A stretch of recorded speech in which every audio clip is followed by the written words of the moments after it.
brings us to our next topic of the coronavirus pandemic, right? And where this is something that's very it might bring about, as we said in the beginning, this tectonic shift in the world. At least there will be a lot of reorientations happening, and now the question is, can we frame this also with this philosophical approach, right? So right now we already see, and we can start like in a more local perspective, and would be very interesting to hear your perspective as somebody who's in the economic orientation world, an expert in this world. That we see a lot of reorientations happening right now already, right? There's a huge unemployment rates they're growing rapidly. We have global debts that are skyrocketing as never before. There's trillions and trillions of dollars that are growing in debt burden globally, and then we see maybe a kind of a global decline of the economic power altogether. So from your perspective, as somebody who is involved in multiple economic areas, what do you think? What will be the impact of the pandemic in the coming, in the closer future? So in the next months, maybe, and maybe in the 1 or 2 coming years. What do you see? What is going to change? Yeah, these are big questions, and they're the proverbial $1,000,000 questions, because there's a lot at stake. So there's no question that already we can see the impact of the virus and the public response. So there's the virus, the health risk, and there is the public response. And I think we can all agree that there are so many stories out there that whichever way, I would say, your bread is buttered, there is a story to latch on to, right? If you want the virus to be over any day now, there's stories out there for that. If you think that the virus is going to go on for a long time, there's stories out there for that. If you think there's going to be a vaccine, there's stories out there for that. If you think that the virus is going to go, run around for a long time, there's also those types of stories. And as just a human being and someone who's trying to navigate his family's health in this environment, it's kind of a buyer beware environment, meaning depending upon the source of the data that you're reading, you have to question, what are they selling me right now, right? Is this a political entity that wants me to vote for them or against someone? Is it someone on a financial network that wants the stock market to go up or the stock market to go down? Is it a private company that's trying to justify laying folks off or hiring people, right? This virus has, in a short period of time, has given us the opportunity to, especially if you can step back and view it philosophically, right? To be amazed at, we really have there is no footholds right now there are no certainties, right? Everything is up in the air. Every one of us questions everything that we're hearing right now, right? And I think for everyone, it's very unusual, unsettling, uncertain period. So I'll just stop there. I mean, I know I didn't answer the economic question. I'll try to come back to that. But I mean, I think you're probably feeling that, as you've got your own life and you're a new guy in a new town. You're trying to figure those same things out right now. Oh, for sure. Yeah. No, it's as you said, there's one thing, I guess, that we can see now is all these uncertainties, right? And that's something where the philosophy of orientation works so well, that because every orientation is under the condition of uncertainty.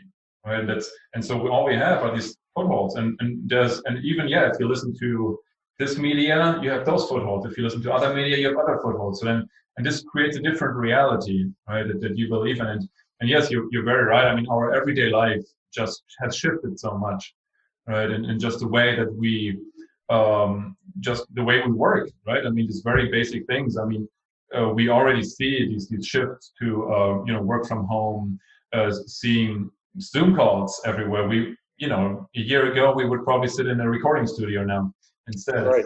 So there's these shifts that are happening everywhere.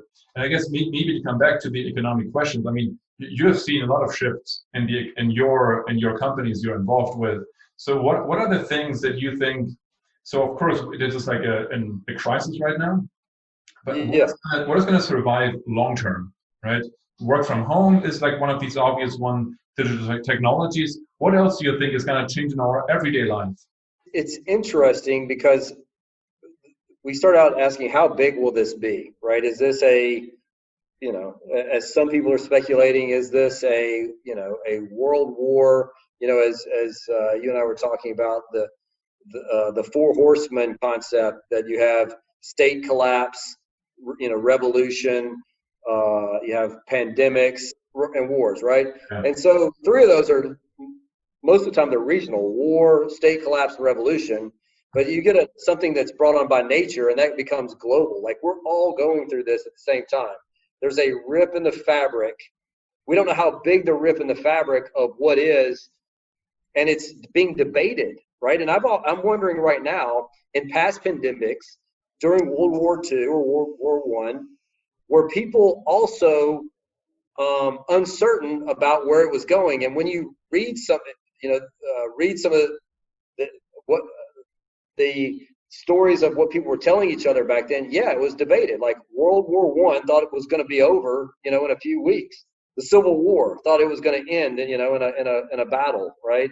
They called World War I the Bankers' War, and people took it very cavalier. And next thing you know, the entire world is involved, and everything changed and then changed again, right? It was it brought on World War II, I mean, arguably. And the question is, there's uncertainty around this pandemic. There's a group of folks that are like, this is a big deal and it's going to change everything.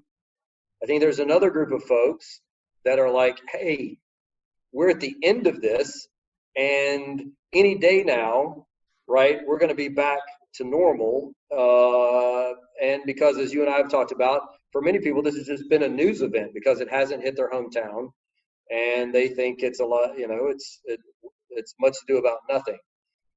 So, I mean, we're living through that being worked out. I mean, time will tell. And we all have our instincts of where that's going. It's interesting to me why people's instincts lead them to believe one thing or another, right? And it's typically because everything is driven by the dollar. It's how, what is your economic interest or political interest? It's power related issues, that it's which way you think things are going to go. So on which side are you standing? Are you rather on the side of who thinks it's major changes or not? I don't know, but it's a big event, right? If someone told me there were lions loose in the neighborhood, I'm going to be cautious until I know. And right, so I continue to be trying to take in as much data as I possibly can. I'm trying to keep my family, folks that I work with, safe, and trying to understand what is actually going to come of this from a health related, and to understand which way the policymakers are going to go. Right? At first, it was, this is not a big deal, to, okay, this is a big deal back in, late March, early April. Everyone go to their cave, roll a rock in front of the cave. And then, the numbers kind of spiked, and especially in the Northeast. And then the numbers dropped just a little bit. So everybody, the policymakers were like, we've got to come out of our caves because the economy is going to collapse. And now the numbers are etching back up. Nothing has really changed in nature being the virus. It's just our psychological outlook from some on the virus. And so now the virus is etching back up, and there's still so much uncertainty, right? With how could we know things? I was just listening to a doctor that the coronavirus has only been known since 1930 in the animals kingdom, and since the 1960s in humans.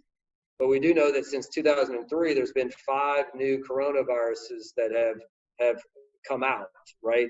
And that means it's been escalating, and they've kind of anticipated a corona type pandemic or worried about it. I mean, and this one kind of strikes us where it's highly contagious and we're all uncertain about what it will do to us, right? That's a hotly debated, like, how bad is it?